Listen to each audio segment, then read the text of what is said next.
My name is Ra. We in Kensington, Philadelphia, North Philadelphia to be exact, somewhat. It's known for a lot of drug use, crime, drug use, prostitution. What are the most popular drugs here right now? The trank, the dope, and the fentanyl. What's up, baby? Just doing them dirty, like bad. Like my mother's from down here. My mother used to do every drug in this book. Glad to say she's clean off of everything.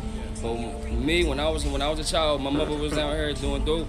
She did not look like this. She had a couple track marks, she had a couple little sores and everything, but her limbs wasn't falling off. It's real bad. Like you can smell them when they walk past. Like, do you guys believe addiction is a disease? Yes, it is. Some people want to get off drugs, but they so deep into it, they can't. No matter how hard they try, they've been doing it for so long, it becomes a part of them. What do you think's the solution for someone who's that far in the lifestyle of drug addiction? Well, my honest opinion, I don't think there's no solution. Then they're gonna do it till they die. Damn. There's a fight right behind us. All right, that's it. You got him. That's it. That's it. Jeez. You stealing? You can't steal. You can't steal. Da bang. No more. Get up. Go. This is a typical day in Kensington, a neighborhood in Philadelphia. 400 to 800 people are on the streets here looking for their next high. What's your name? Bud. How long you been out here? Almost 4 years. I think it's crazy. For real. When do you think you first started doing drugs? I Dude, tried drugs when I was 18. these people, man, they're just living in like, damn, man. These poor guys.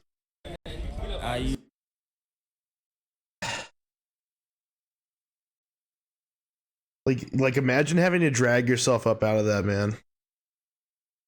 Used heroin until I was 22. So in that period of time, you can kind of see when the writing's on the wall.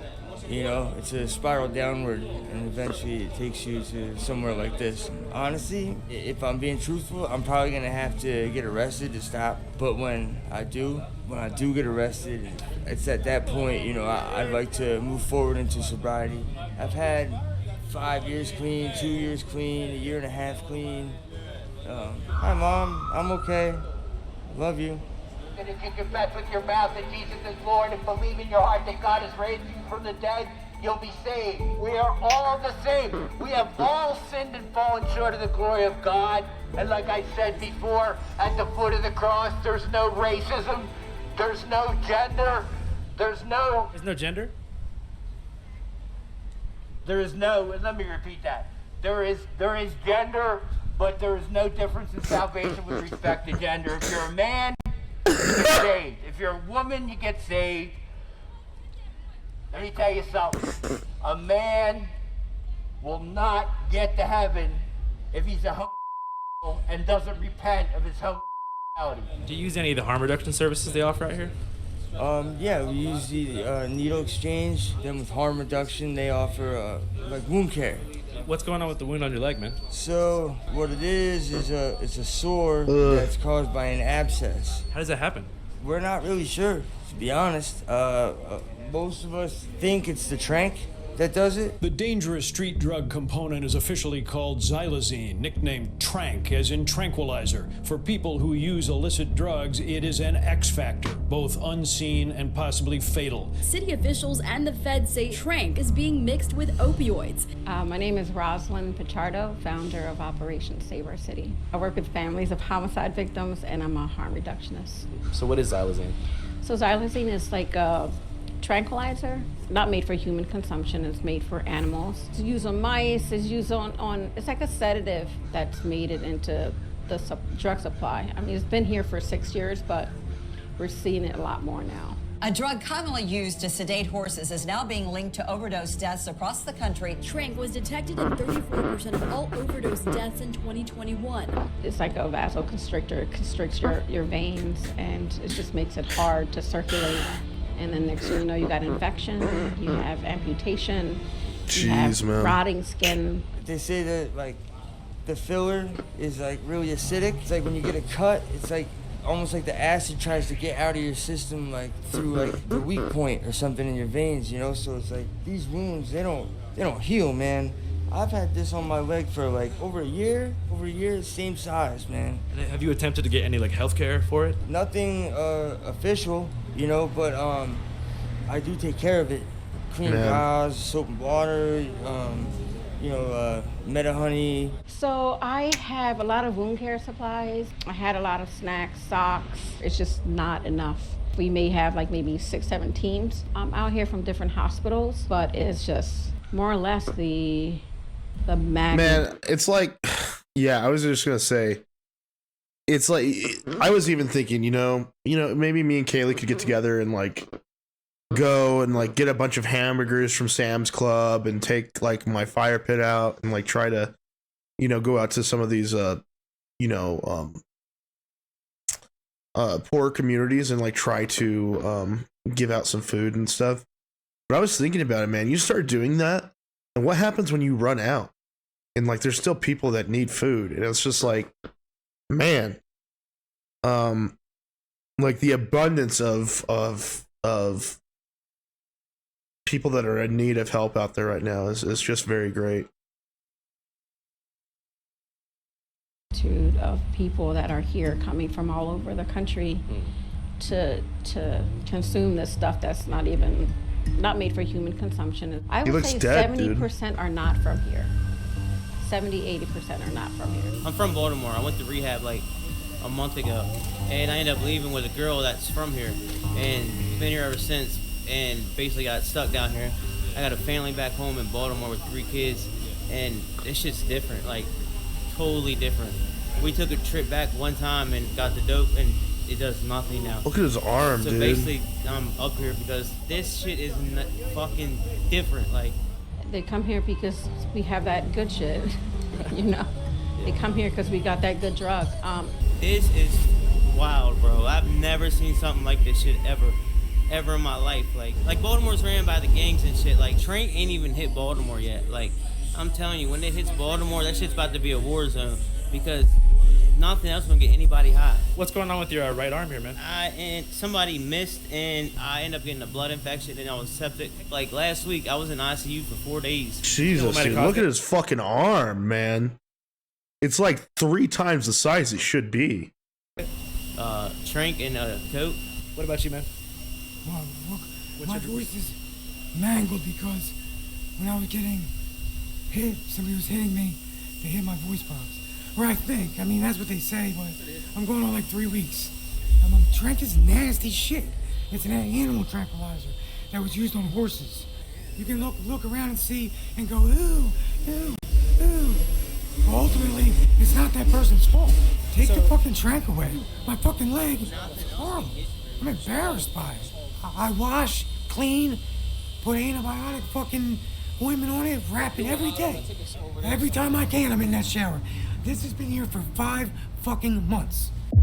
The flesh-eating condition caused by Trank is referred to as necrotizing fasciitis. Ugh. This condition was mentioned briefly during my visit to a harm reduction facility in San Francisco. Necrotizing fasciitis, which is a flesh-eating disease. But I wanted to learn more about what's actually going on beneath the skin when you see these types of lesions. So I found a dermatologist named Dr. Cartwright to help break it down. Sure, I'm Martina Cartwright. I'm the Vice President of Medical Affairs for a small dermatology company. Xylazine is not an opioid. It's actually an anesthetic meant for horses and other large animals. So necrotizing fasciitis is just a name for dead tissue. It causes death of the fascia, which is right underneath the skin surface, and it can even go deeper than that. So what you're seeing, that blackened tissue, again, is dead tissue, and below that is a harbored infection. Now, how long after injecting Trank would it take for this condition to set in? It's hard to say, but it oftentimes only takes a few days. Treatment is very complicated. You have to get the individual into the hospital right away to receive IV antibiotics. They also have to debride that wound, which means you take off the dead layers of skin and tissue. And sometimes that can go as deep as the bone. If they don't get the immediate treatment, it will spread and oftentimes cause a systemic infection called sepsis. Sepsis is a systemic infection that affects all the organs. Oh my gosh. So it's gosh. characterized by low blood pressure, rapid heart rate, increased temperature, and high white blood cell count. And it often has a very high death rate. What is the death rate? It's over 50%. Is there any type of treatment for sepsis? Amputation is the only treatment. They're not getting enough blood flow and nutrients to the area where the tissue has died, and it just keeps spreading. You can think of it almost like water spreading in a puddle. It goes from one small place and then it spreads throughout the limb. And if they don't seek treatment to get that blood flow back in there, they're going to lose their limb. Once symptoms have progressed beyond their initial stage, which is marked by dramatic inflammation of the affected limb, the skin begins to corrode. After that, the only real option is amputation, which in America costs $45,000 without insurance. So it's not uncommon in Kensington for tranq addicts to chop off their own limbs to stop the disease from progressing onto their internal organs. Now, I can genuinely say that in all my years reporting, I have never seen something this horrifying. And on a human level, I was struck with a piercing sense of anger and genuine frustration that there was actually someone out there, probably in plain sight, making a killing, selling tranq in Philadelphia. An evil drug, slowly killing thousands of people in real time, who even if they miraculously get clean, will never recover from the damage it does to their body. All in the name of profit, because I guess fentanyl just wasn't enough to pay the bills. Still, it's my job as a journalist to speak to everyone. So I asked around. Does anybody know where this stuff comes from? I was told that at the top of the supply chain, almost all of Philadelphia's tranq is created by a tight-knit pair of two brothers who've achieved a monopoly on the flow of xylazine in and out of Philadelphia after Pennsylvania Governor Josh Shapiro made it temporarily illegal 6 months ago for veterinarians to prescribe or even possess xylazine. Governor Shapiro is taking aggressive action to stop the spread of xylazine, also known as tranq, directing the State Department of Health to list it as a Schedule III narcotic. The Tranq brothers agreed to meet with me, but wouldn't give me an exact address. They first told me to go to the parking lot of Max's Cheesesteaks in North Philly. From there, they gave me walking directions to the stash house, where the door was left wide open for me to enter.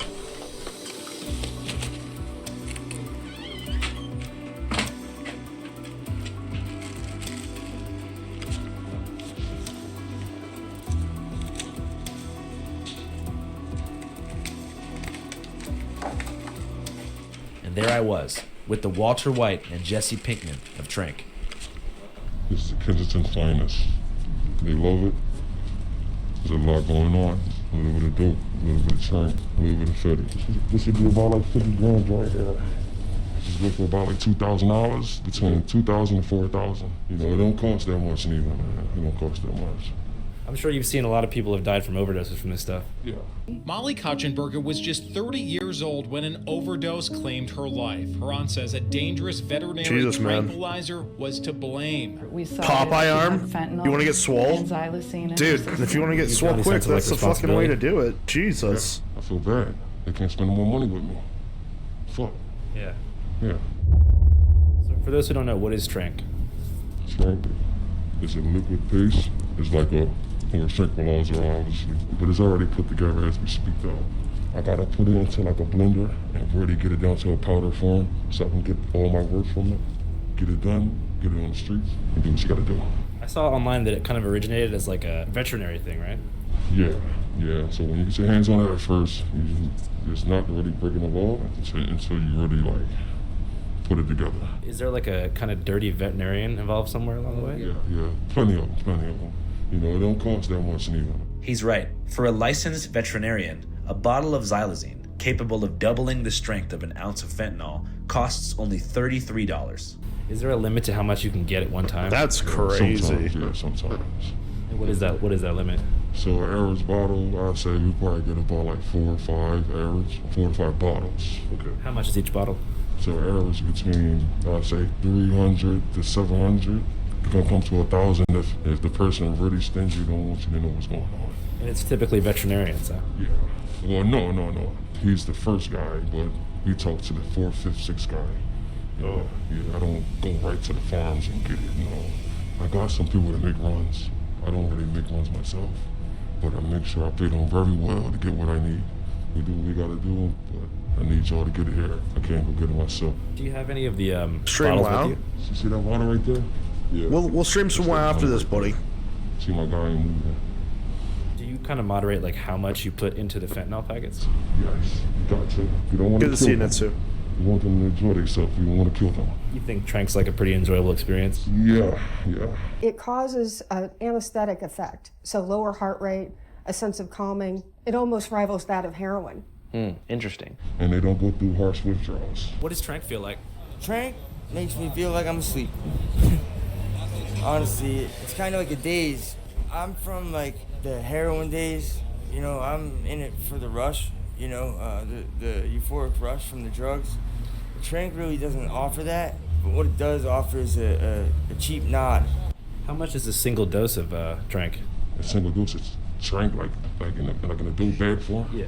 $10, $5 to $10. Oh, $5 for a bag of fentanyl mixed with a tranquilizer. How many do you think you sell a day? Hundreds of thousands. From a distribution standpoint, the Trank brothers supply between 15 to 20 blocks in Philadelphia every day with their own bundles of Trank. They estimate that each block alone sells 10,000 doses. So if a block doing 100 bundles, and there's 14 bags in a bundle, that's about 10,000 packets. This economy generates $500,000 every day. But as we saw, costs many customers their lives and limbs. Jesus. Have you seen the effects of it on people's body? Yes, that's just like that, and it's not good. Normally, if you do it the right way, it won't happen like that. But if you miss, it will tear your ass up. Do you feel any sense of like responsibility for that? No responsibility. How come? Because I'm not the one that's giving it to them directly. So you have other people that work for you? Yes, I do. How many people do you think work under you? 50 average. What's like their average age typically? Average age, teenagers, dealers, teenagers, older people, yeah, sometimes, but they normally the drug addicts. I see you have some protection on you here. Yeah, got to, all the time. Glocks, Smith & Wessons, a little bit of everything, whatever we can get our hands on. But Glocks are our favorite. They are very, very reliable. There's a lot of robbers. Everybody can't get their hands on this stuff. Why is it so hard to get this stuff? Why? Yeah. Because we stingy. You're not gonna sell everybody. We don't want everybody getting our money. So when they see people that got blocks that's doing real good numbers, they like to rob the hustlers. And when they rob the hustlers, they messing with me. And therefore, I gotta take care of them. How do you take care of stuff? Normally death. Normally death. You ever shot anybody before? Yes, sir. How was that experience? I don't know. I don't remember. How'd you first start doing this? Friends, poverty, no cash, and seeing that they like it better than dope. How would you describe your upbringing like in general? Regular, nothing crazy, regular poverty. How about your like home life? Regular, but it wasn't enough. How old were you think when you first started to just like figure you didn't want to work a regular job? Never worked a regular job. Really? Never. Not even for like one shift at Starbucks? No. How long have you been doing this for? I'd say about 10 years. How do you feel about what's going on at K&A? K&A? I'm not really too far from that area, but I know my stuff is over there, and they ain't loving it, you know? Some people got dope, some people got dope with Trank, some people got dope with fentanyl. So that's what you get your hands on. I forgot to mention, Trank prices are kept fixed by the cartel. The original crooked veterinarian at the top of the supply chain doesn't sell to the Trank brothers or anyone directly. They sell wholesale to a broker who works for a Mexican drug cartel. What are those guys like? Sturdy, very sturdy. They wouldn't do what I'm doing. Do they kind of control things on like a high level? Yes, they do. Prices, people's lives. For my own safety, I don't want to say which one, but the cartel sets a fixed price for xylazine bottles and closely monitors Trank as it travels down the supply chain, particularly as it moves from the Trank brothers onto the blocks, like Kensington. If any blocks are found to be cutting and weakening Trank to maximize profit, or getting xylazine from outside veterinarians, they would almost instantly be killed, and the cartel doesn't have to do it themselves. They can get you touched without even being here. Really? Yes, sir. They'll drop the price. Just like a bag on somebody's head? Yeah, no problem. And that word just kind of circulates around? In the past year, though, this market has become increasingly difficult to regulate due to an overseas manufacturer called Hanhong Pharmaceuticals, which is an unregulated company based in Wuhan, China. This company, which should be a household name, is funded directly by the infamous Wuhan Institute of Virology.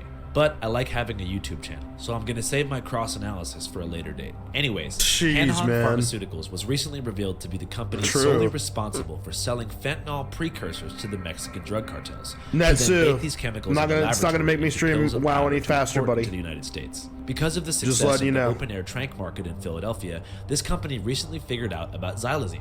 And so, about a year ago, Hanhong began selling their own variant of xylazine, but instead of liquid, in a powder form for only $20 a kilo, which they've been attempting to sell to drug dealers in Philadelphia on platforms like Telegram and WhatsApp. Unlike the trade of fentanyl, which requires the cartel as a middleman to bake the precursors, Hanhong's invention of powdered xylazine allows them to cut out the cartel as a middleman and sell directly to dealers. For a period of time, this was a real game changer for trank dealers. They can get it off the internet. They can order it from anywhere.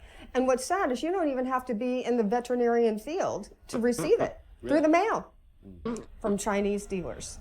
However, this majorly weakened the control of the cartel, who had already set a fixed price for liquid xylazine bottles, leading them to impose a death sentence on anyone caught receiving or trading powdered Chinese xylazine. This green light on someone's life, however, is imposed remotely. Because Philadelphia is so poor, all the cartel has to do is contact the city's gang leaders through private channels, with someone's picture, their name, and a price. In the following days, a feeding frenzy for that person's life will ensue. Jesus, man.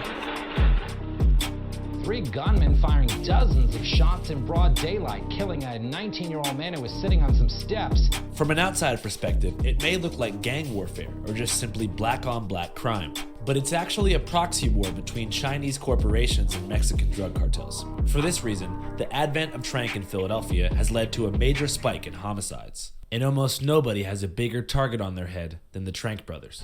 What are your aspirations like for your whole life? Well, I get in and get out. I've been in for quite a while, but since the trank and the fentanyl have been here, profit's been very skyrocket, so I assume I've been doing this too long, but until then, I gotta do what I gotta do. So you do think you'll get out of the dope game eventually? Yes, I will. What do you want to do when you're out? Get a business. I like cars. I like fancy cars. What's your favorite kind of car? Dodge Charger, Hellcat, Grand Cherokee. I like money. What's your favorite way to spend money, like after you get it? On my bitches. Bitches, food, fancy cars, jewelry. Like taking girls out to restaurants? Yes. Hell yeah. What kind of food do you like? I like pastas, I like pizza, I like steak. Sick. Most important, lamb. I'm a lamb type guy. Oh, nice. What do you think's the best place in Philly to get lamb? Lamb? Here. Like dark-skinned woman. Yeah? Yeah. Attitude or more calm? Both. Nice. Only you know how to fucking listen. Have you ever tried this stuff before? Fuck no. Well, never. You think drugs are harmful? Yes, it is harmful. How come? We don't like it. Why? And look, you see what it's doing? It's killing everybody. Do you feel any sense of like responsibility? No.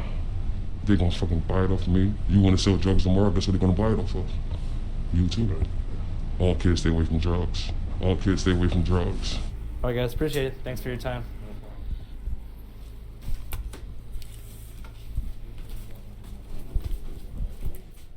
After leaving the That's Trank crazy, Brothers house, man. I felt conflicted.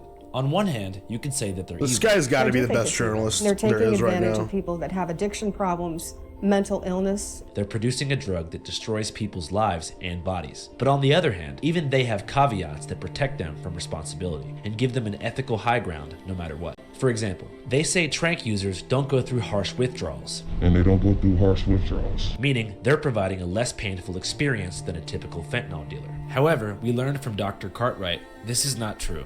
The come down from that drug is so horrific and painful for them, they'll check themselves out of the hospital and start all over again. They also claim that necrotizing fasciitis only sets in if you miss a vein. If you do it the right way, it won't happen like that. But if you miss, it will tear your ass up. Meaning, it's all the fault of the user for not doing it right. This is also false. It's more likely to happen if you miss a vein, but regardless, it will occur.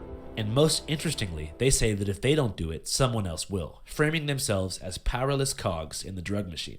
They're gonna fucking buy it off me. You wanna sell drugs tomorrow, guess what they're gonna buy it off of? You too, man.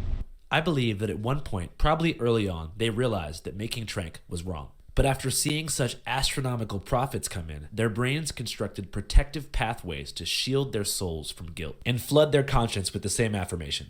Yes, what I'm selling is harmful, but if I stop, somebody will take my position.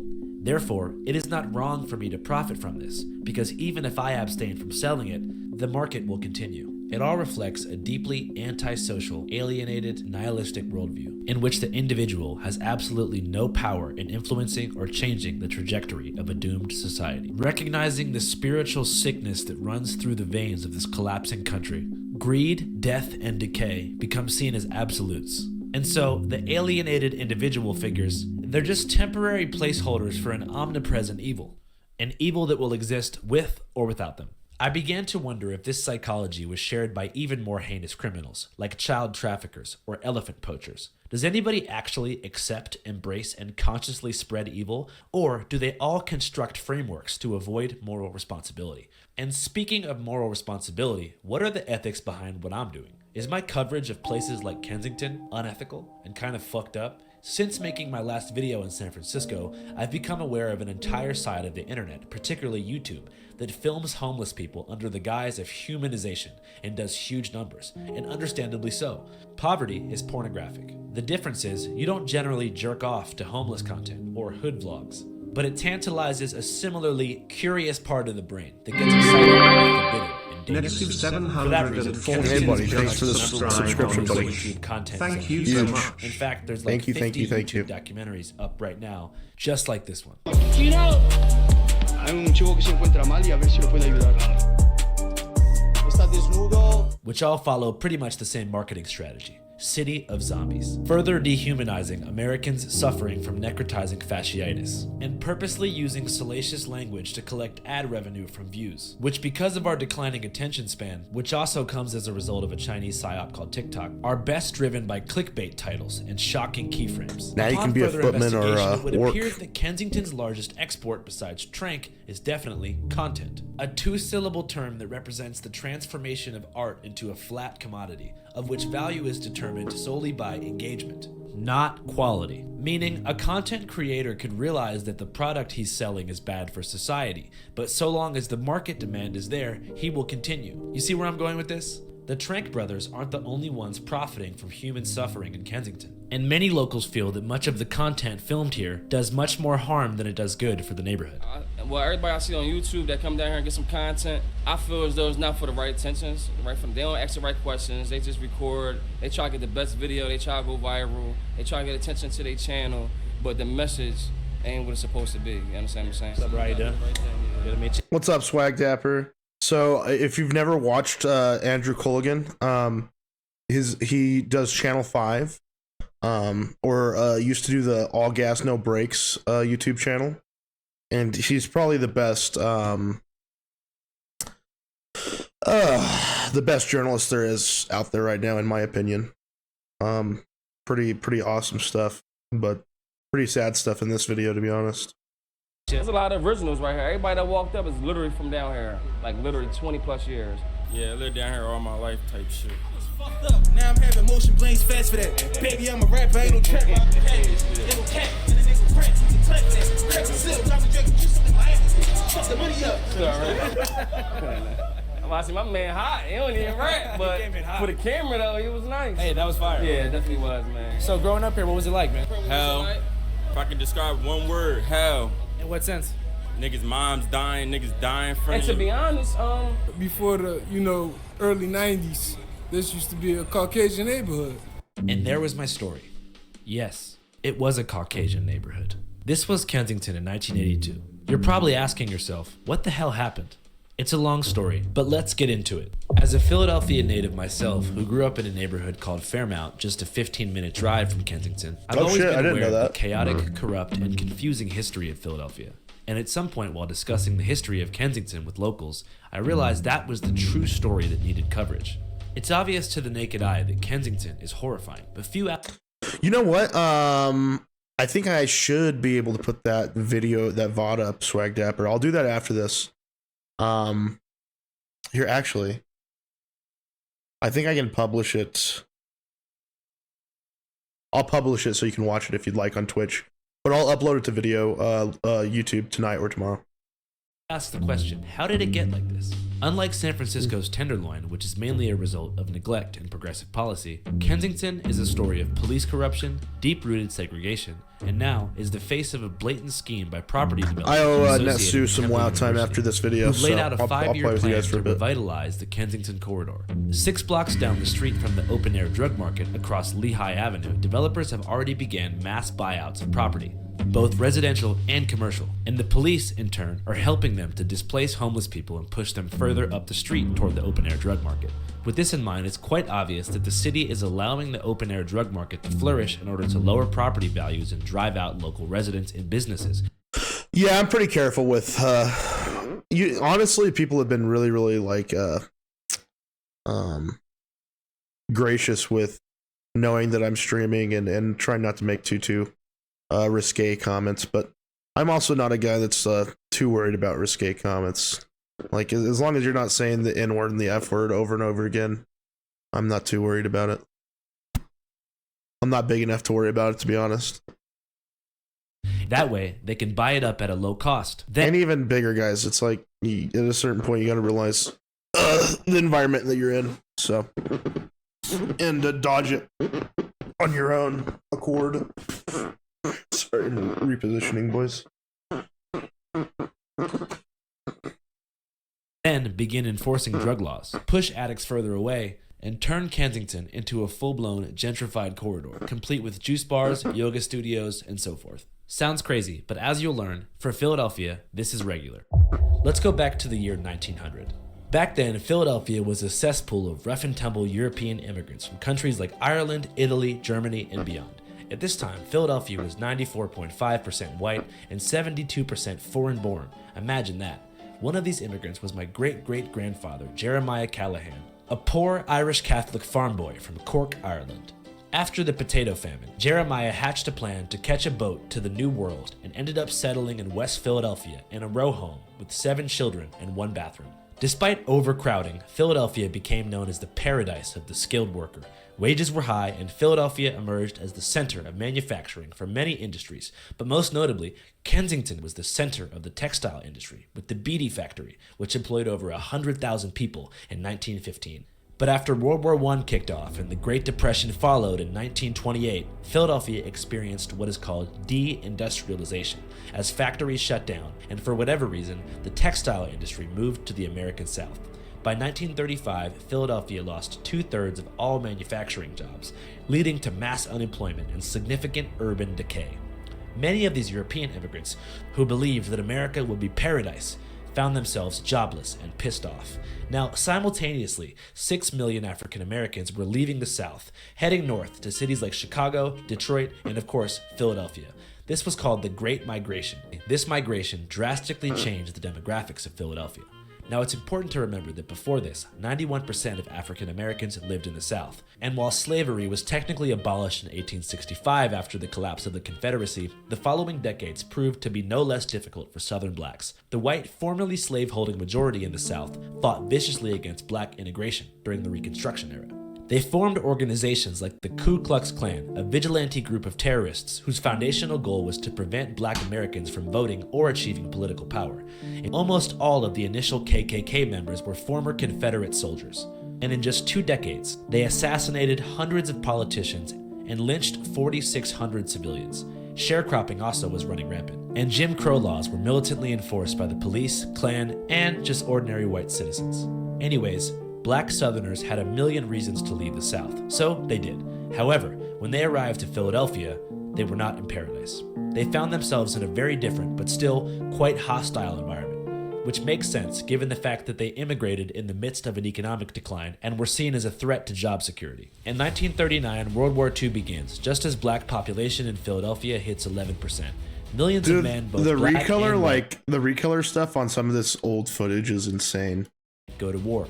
Then, in 1945, the war ends and all the troops come home. President Roosevelt signed something into law called the GI Bill, aka the Servicemen's Readjustment Act, which provides a wide range of benefits for returning veterans. Most importantly, the GI Bill provided low-cost mortgages and generous financial aid that made it possible for almost every returning veteran to afford a nice, new family home. And so, the idea for suburbia was hatched. It's important to remember that at this point in 1944, suburbia, as we know it today, did not exist. There was no cul-de-sacs, strip malls, or sprawling subdivisions surrounding every major US city. There was only really 2 types of areas, urban and rural centers. And as we know, the urban centers were in very bad shape. So, a real estate developer named William J. Levitt and his company, Levitt & Sons, had an idea. Use the military method to mass-produce homes on old farmland. That way, he can create new communities overnight. The mass construction of low-cost, low-density residential developments in the rural areas surrounding the cities, particularly Philadelphia, New York, and Boston. These were called Levitowns and were built very quickly to accommodate veterans returning home from World War II, which was nearly half of all American males. In fact, Levitt & Sons worked directly with the Veterans Administration to subsidize these mortgage payments. Within the first week, 67,000 veterans, both black and white, applied to live in Levittown. This is Levittown, Pennsylvania, a new suburban community of 60,000 people, midway between Philadelphia and Trenton, New Jersey. Yet, 99% of black applicants were denied. Why? It seems pretty unconstitutional, especially given the fact that Levittowns were partnered directly with the VA, but there was nothing the VA could do. Here was the typical experience of a black veteran attempting to apply for a home in Levittown. I walked up to the salesperson and I said to him, "We're very interested in your house and we'd like an application."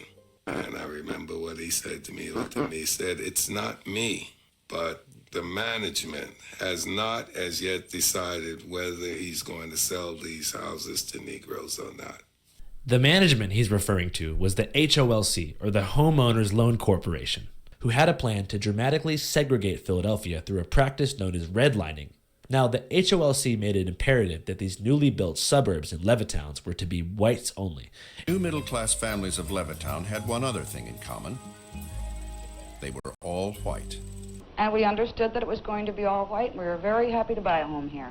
In fact, they carved out the entire metro area to confine black people to the north, inner west, and southeast of the city, which were the most neglected parts of Philadelphia. And so, white suburbia was born. My great-grandparents picked up and left West Philadelphia in the early 1950s and never returned back to the big city, as did 150,000 other white Philadelphians over the course of the next 2 decades. Between 1945 and 1970, Philadelphia's white population decreased from 87% to 62%. This mass migration was known as white flight.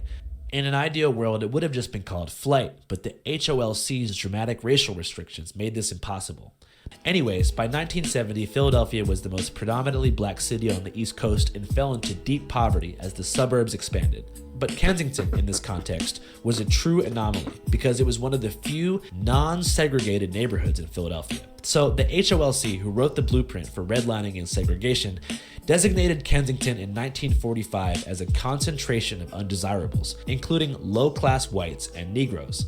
Kensington whites really didn't leave until the 1990s. And throughout the 1970s and 1980s, Kensington was the center of the Irish-American criminal underworld, specifically a gang called the K&A Gang, a group of Irish burglars and methamphetamine traffickers who decided to set up shop on the corner of Kensington and Allegheny. Does that ring a bell? It's the street corner where we filmed the first half of this video. For several decades, this corner flourished as an Irish-controlled meth market, and even back then, police looked the other way. But in the late 80s, crack cocaine was introduced to the inner city. This form of cocaine comes concentrated. It is smoked rather than sniffed. It produces an intense high within 5 to 10 seconds that lasts only 5 to 10 minutes, leading to a spike in homicides and open-air gang warfare that ravaged Philadelphia. As a result, Philadelphia experienced a second white flight. Between 1990 and 2010, white population in Philadelphia decreased from 57% down to 33% of the city. And for the first time, suburban population actually exceeded urban population in Philadelphia. The Kensington whites, including the K&A Gang, were among those whites who left the city in the 90s. This left their open-air drug market pretty much unattended. So crack and heroin traffickers, who were mainly black and Latino, decided to set up shop on the corner once used and occupied by the Irish. When the 90s hit, a lot of Hispanics and blacks moved into the neighborhood, and that's when the drug trafficking got real heavy. Did a lot of the Hispanics and blacks who moved here, were they coming from other parts of Philly, or were they migrating from different states and cities? Other parts of Philadelphia. It ain't too many outsiders over here. Shockingly, Philadelphia police continued their look the other way policy, but locals say that was only for the sale of drugs, not public consumption. What you see today has only been allowed for the past few years. When I was young, they used to get high in abandoned houses. They used to hide from people that do this. They used to keep it more concealed. They used to be more, you know what I'm saying? But you know what they told me though? When I told them, like, what is y'all doing? Go in the abandoned houses and get high. Why y'all doing this shit out here? You know what they told me? They said, if I go in the abandoned houses and get high and I OD, ain't nobody gonna find me. So they really feel comfortable getting high outside. So, because when they OD, somebody walk past, somebody see them, and they give them CPR. And I have gave them CPR plenty of of times and gave them Narcan plenty of times. But like back in the day, like I said, they used to go in the abandoned house. They used to hide from this. This always been a problem. It's just now it's outside for everybody to see now. So in terms of legality, is it legal to use and sell drugs in this particular radius? If you don't get locked up, what you call it? Say if a cop walk past you, right, and you getting high outside, and you don't get locked up, you get no citations, no nothing, what you call it? It's legal, almost. Legal. But what about actually selling drugs? That's still illegal, right? It's definitely still illegal. Definitely can't sell drugs. Definitely can't sell drugs, yeah. This is a very important distinction to make. While in recent years, Philadelphia police have turned an extreme blind eye to public drug consumption in Kensington, the same does not apply to drug dealing, like it once did during the days of the Irish mob. A major drug bust in Kensington. This morning, Philadelphia District Attorney Larry Krasner announced the arrest of more than 57 suspects who are allegedly selling fentanyl, heroin, cocaine, and other drugs. Many locals feel like this sort of selective enforcement is essentially entrapment. That's how they did now. That's how they get black, that's how they get us. They give it to us. Yeah. What do you mean they give it to you? The government. Bring it into the United States for us to sell. They don't tax it, so they lock us up for it. If the government could tax it, we wouldn't go to jail for it. All right, so this I want to do a side note, all right? Let me do a side note. My goal is to have a dog show in Philadelphia. So for everybody watching this, my Instagram is BillyLoveKennel_27. I breed dogs for a living. I do it for a hobby. If anybody want a free dog, they expensive, but there is some dogs that I will bless some families with. You just got to give me a good enough reason why you need it for free. You feel like Michael Vick gave dog owners in Philly a bad reputation? Yes, he did. Shit, what are you talking about? Hell yeah, he did. But, he came back from here, apologized. He was a professional. Responsible people I know with his dogs. Yes, I breed dogs. I do not fight. I do not fight dogs at all. Michael Vick does have a fascinating story of redemption and rebirth. But anyways, that's a story for a different day.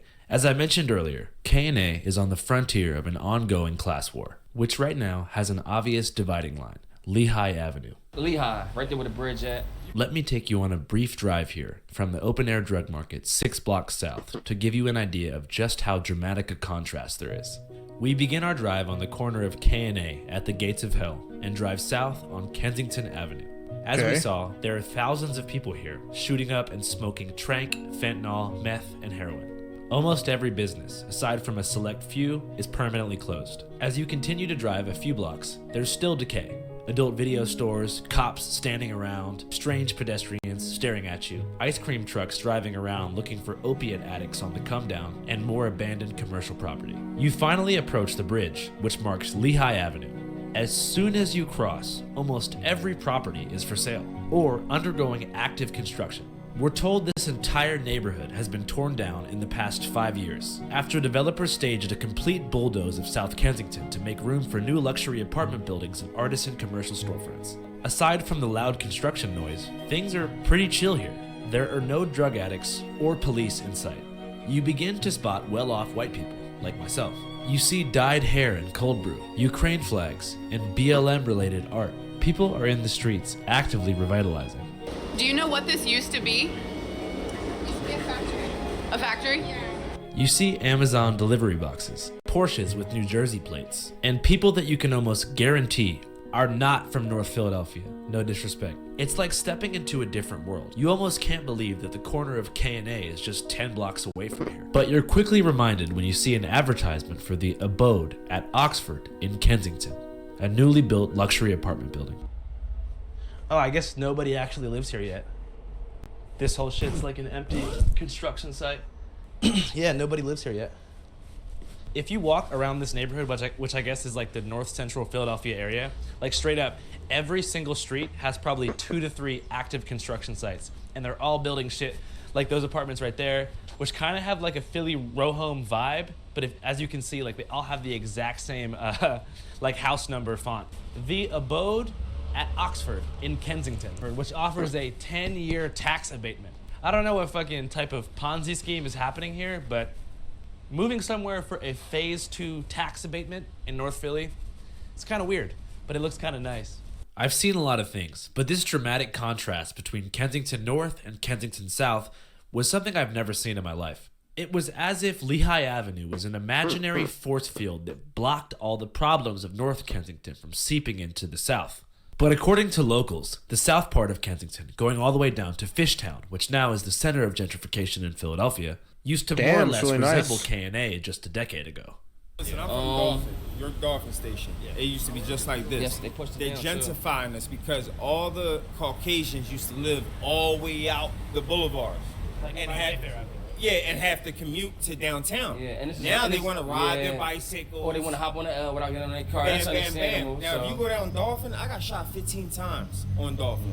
This was 8 years ago. You go down there, those houses back then were worth 15,000. They're worth 700,000 right now.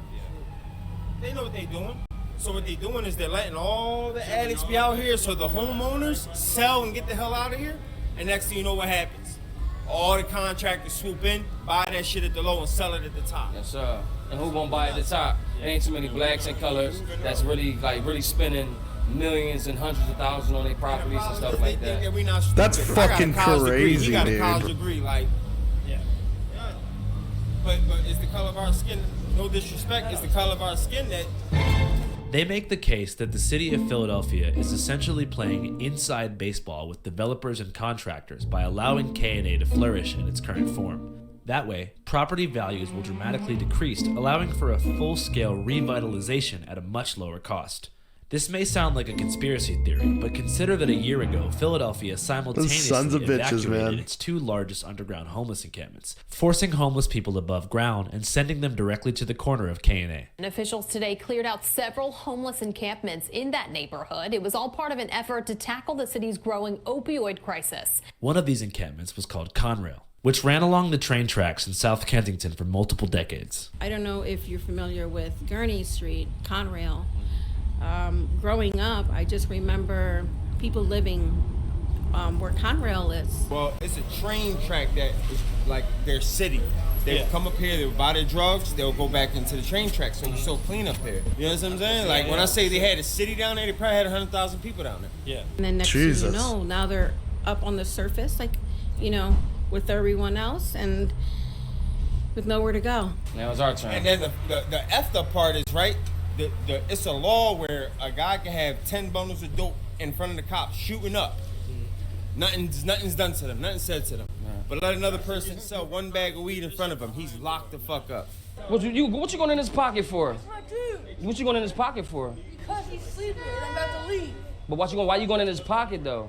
She's trying to steal from him. Fucking his money in his pocket. No, he's okay. He's okay. Nobody know but you. Nobody know but you. It's okay. He's okay. How do you know? First off, he's asking why you go in her pocket. She's having 1,000,001 excuses. You know what I'm saying? Oh, it's because He's not going to get robbed. Just leave him alone. He's all right. You about to rob him. Be careful, Frank. Be careful, Frank. All right, Frank. Make sure you got everything in your pocket, Frank, all right? I know you don't give a fuck, Frank, but we care. She's going in your pocket. Come on. Whether it's true or not that K&A is just the product of one big development scheme is to be determined. However, one thing is for sure. Philadelphia is gentrifying at a more rapid pace Frank, than almost dude. anywhere else in America right now.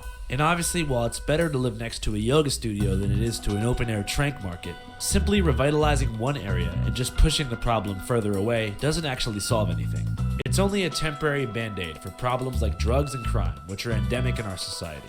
Eventually, like we see in San Francisco, the criminal element of every city which is only repressed by gentrification will grow to reclaim the city it was pushed out of. This kind of rapid development has proved to be totally unsustainable and results in the emboldening of a hyper-localized criminal underclass who spends their entire free time preying on transplants. In a recent episode, we covered a burglar named Jack the Bipper in San Francisco. Here is how he justifies his motivation for stealing. This shit, honestly, it became a forte of mine because the Google techies that started coming by, they're so fucking dumb, so stupid. They'd pull up in their fucking new Tesla, jump out the car, doors fucking wide, like fucking left open with hella shit in there, dude. Greed can only hit you so much, dude. And it's also, it's like, dude, I feel like it was more so, we had to teach some guys a lesson, you know? It's like, come on, dude. You're just gonna leave all your shit there every day, every week, like no matter what. I'm talking about like when they go to work, like, you know, they'll leave their doors unlocked no matter what, like. As you can Jesus, see, much man. of his desire to do crime is a reaction to San Francisco's gentrification, which rapidly disrupted the economy and cultural identity of the city. Cultural capital actually matters. And Kensington is home to many local artists who aren't homeless and don't approve of what the city has allowed their neighborhood to turn into. This is my homie right here, Big Banks Kenzo. He been holding Kensington down for a long time. I touch a bag for real. Best of low stash, that boy gon' be mad. That shit gon' be bad for real. Hey, bro, you already know how we carry. I used to tuck all the work in my sock. Still on the F, I can't go to the spot. Bitch in the face of my hood, if you with me, you good, baby. I got that shit here on lock. He says that since cops began turning a blind eye in Kensington, it's become a magnet for drug users all around the country. Some people come down here. I talked to this one boy. He said he was from Memphis. He came down here 8 years ago and got stuck and just been comfortable down here. How you do that? I make clothes like bro said. I give clothes out to these people for free. I gave one guy clothes. He found my Instagram when he moved to California, got on his feet, he got his life together, and then I just found out he OD'd out there off fentanyl. And it's like, damn, you left down here to get on your feet, and you still went to wherever you went to thinking you found peace and still got caught up in it. So it's really a mindset. It don't matter where you at, bro. Some of these people really have mental problems, schizophrenia. Like, they be having serious issues going on with them, something that we can't help them. But then it's like, if they know they could come here and not do it elsewhere, it makes hair even worse. You gotta remember, there's little kids down here just like it is out Fairmount and Seattle and all that. Bro, that's walking to school, they got walk past it. We just were talking about the library. I got a 10-year-old son, he know that the library is called Needles Park. He never knew it as the library. I knew it as. And I just moved out the neighborhood. Yeah, hell yeah. I ain't gonna lie, bro. I done moved out the neighborhood. If the real estate conspiracy is true, the plan is working. Big Banks Kenzo, a member of the creative class whose entire identity is based around the neighborhood, is leaving after 27 years, out of concerns for the safety of his son.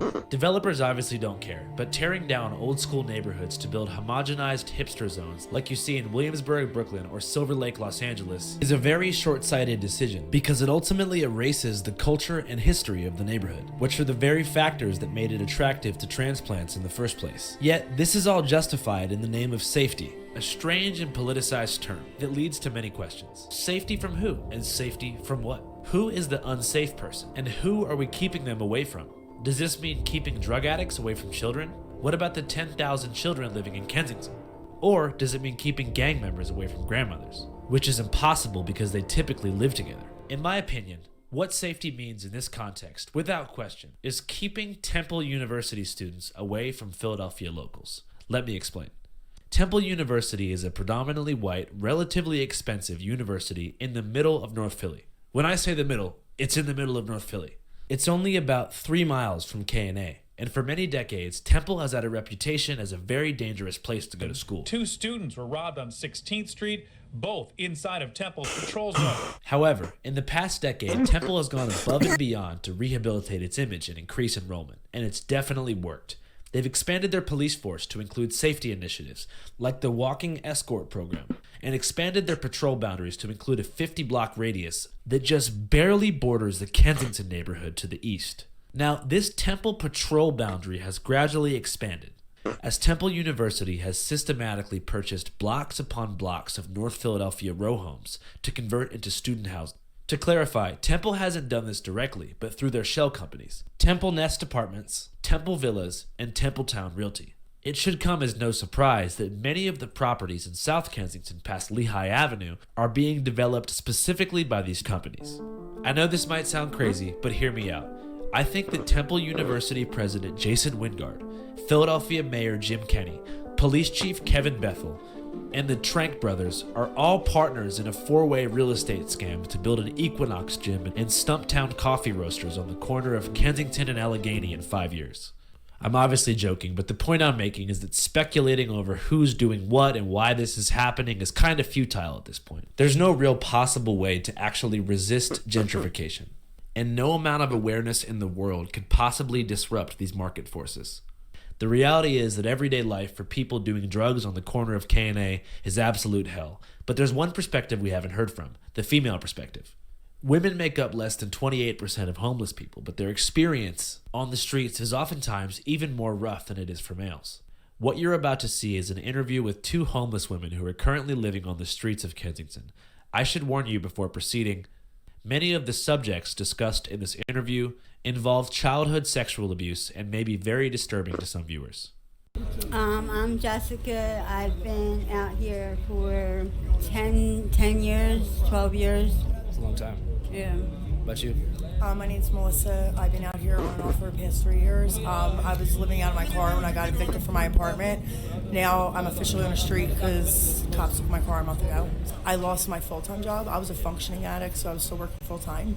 When I lost my job during COVID, it kind of pushed me back with all my rent and bills. What was the job you had prior to COVID? I'm a medical biller. I'm certified. Okay. We were working from home for a while, and then they kind of did the layoffs about 7-8 months home. That's part why I relapsed too. I had 4 years clean, and during COVID, I was just having a lot of things coming at me all at once, and that's how I relapsed. And plus being stuck in and not being able to go anywhere to keep busy. I like to keep busy to keep me sober, and I wasn't able to do that because everything was shut down. So that's part of the reason why. We're taking the dogs out real quick, Where do you guys. sleep now? I'll be right back. Appreciate you guys hanging out with me tonight, by the way. Thank you. I always love looking up and realizing that I'm not alone watching or doing what I'm doing. It makes me feel like I don't know, man. I always used to love like the smoke sessions with the boys in college when you'd come home from work, and like not having those as much anymore. But being able to do this like reminds me of that. So thank you guys.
I'm back.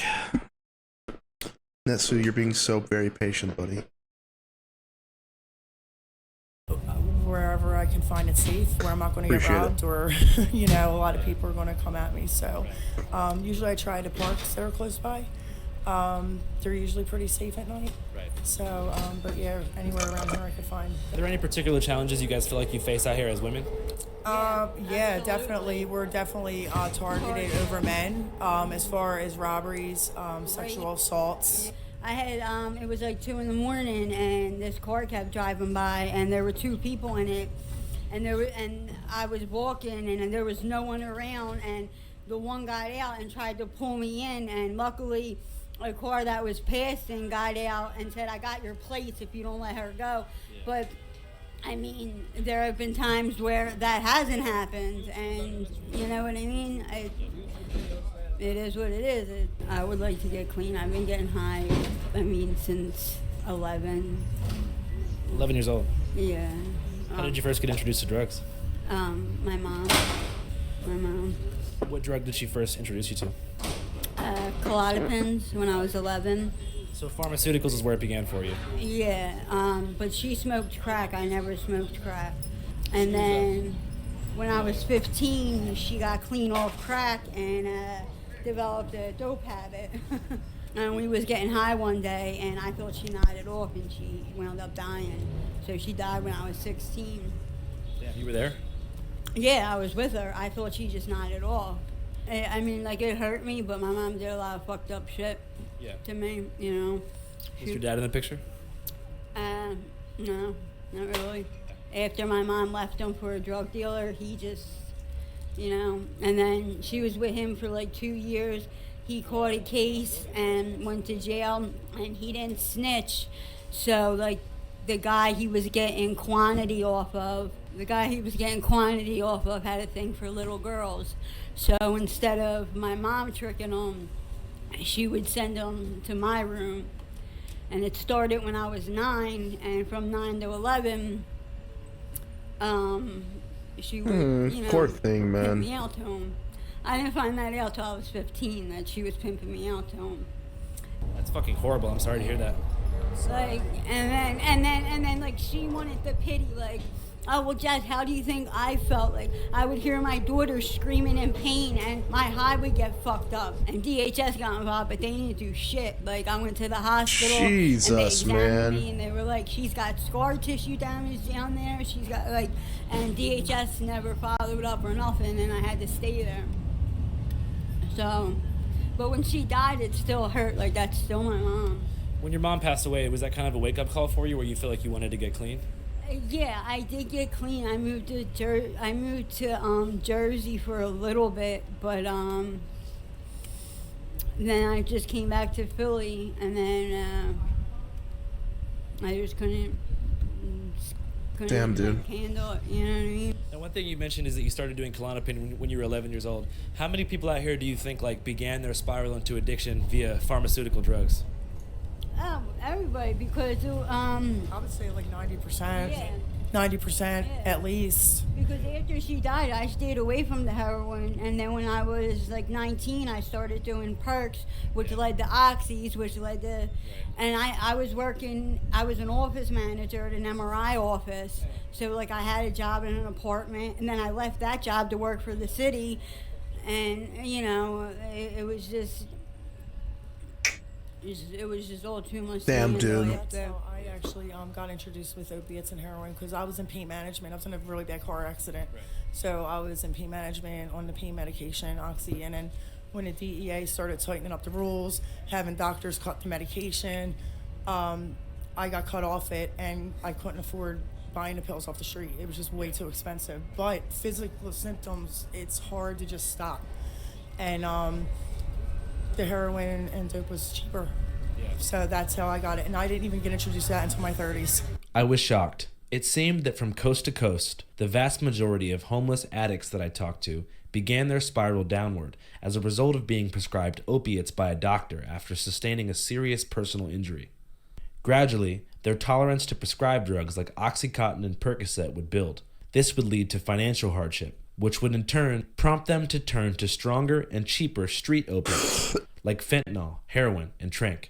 It's clear that without question, our society has completely failed these people. It's almost incomprehensible that our government is using our tax dollars to send billions to military aid to fight proxy wars in countries like Ukraine and Israel, while major American cities like Philadelphia, Los Angeles, Portland, Seattle, and beyond host actual portals of death like K&A.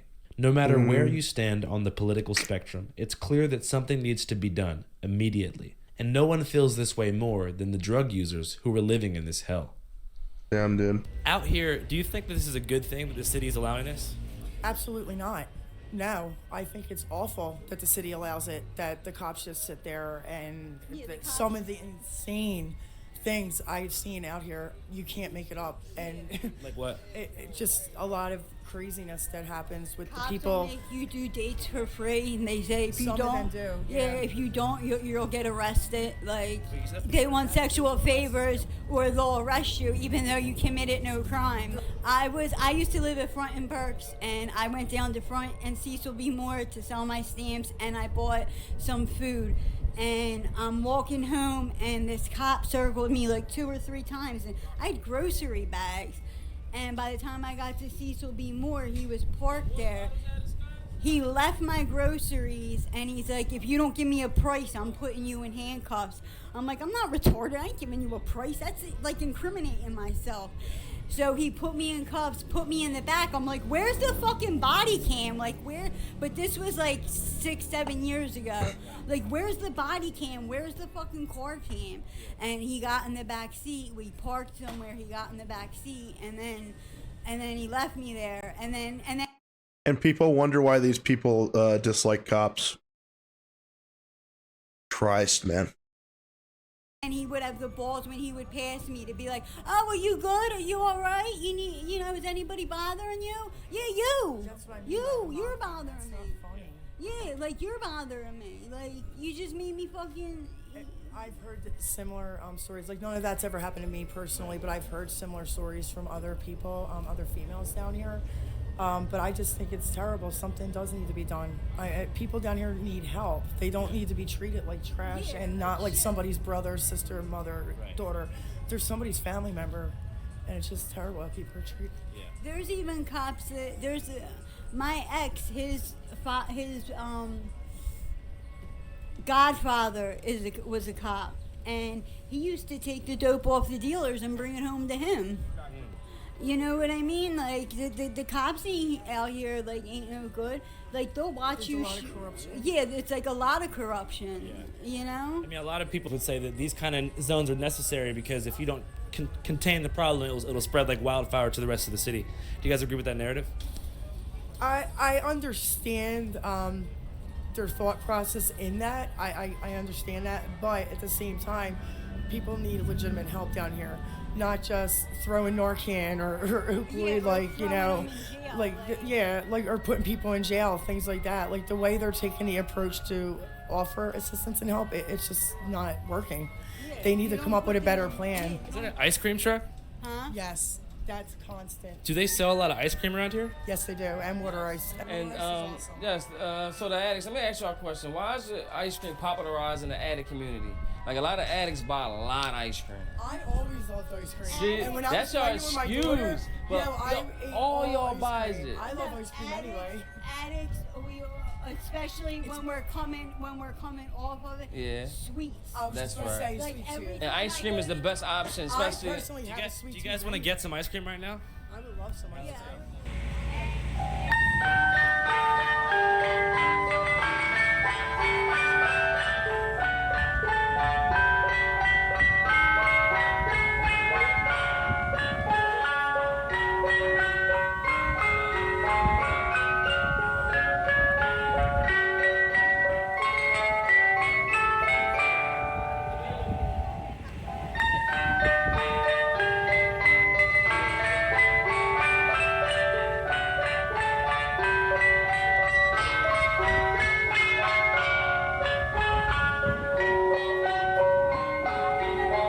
Jesus, man.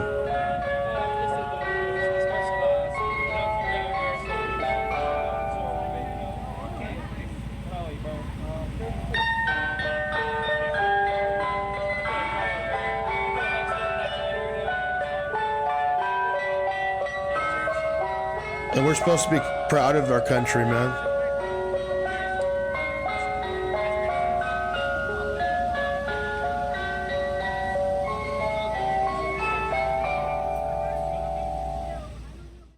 Hello. I hope you found this documentary to be eye-opening. Jesus, As man. you know, for the past couple episodes, we've been covering drugs and homelessness, particularly focused on providing a historical analysis of how many of America's current open-air drug markets came to be. But what about the flip side of the coin? What doesn't get much coverage is places where all drugs, or even the consumption of alcohol, are outlawed, and prohibition is militantly enforced by a standing army of beach cops. Many of you, especially Philadelphians of Irish and Italian descent, may be aware of the gorgeous beach town of Ocean City, New Jersey, an all-American summer vacation town, which sports the #1 lowest crime rate in America. And it's been this way for over 100 years. Founded by Methodist women associated with the temperance movement in the late 1800s who wanted to create a strict moral environment as opposed to nearby Atlantic City.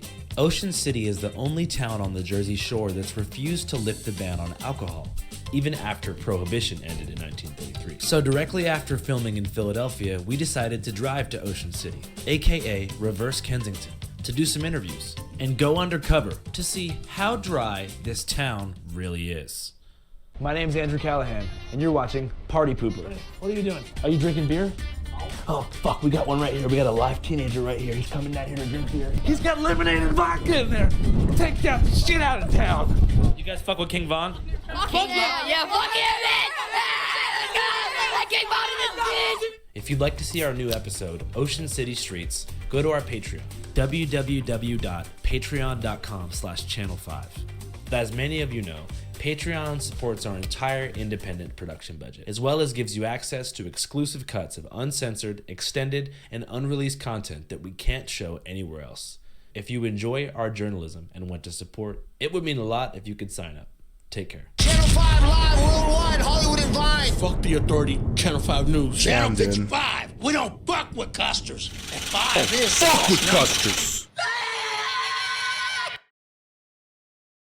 Damn, man.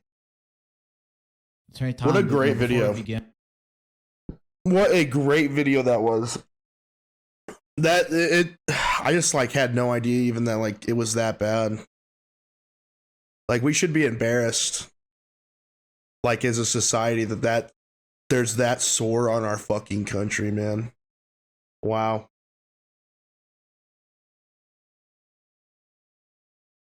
Anyways, back to this world where the shit just gets reset. Let's go. Where are you at, Netsu? What are we doing? See if there's anybody in yeah, the boys. The boys are in here. What's up, Gomer? Just went drop his girlfriend off. Nice. Let me turn you guys up. I had to turn you down earlier because my wife was watching TV. Are you good? It was a fun raid today, dude. I can't wait to do it again. For real?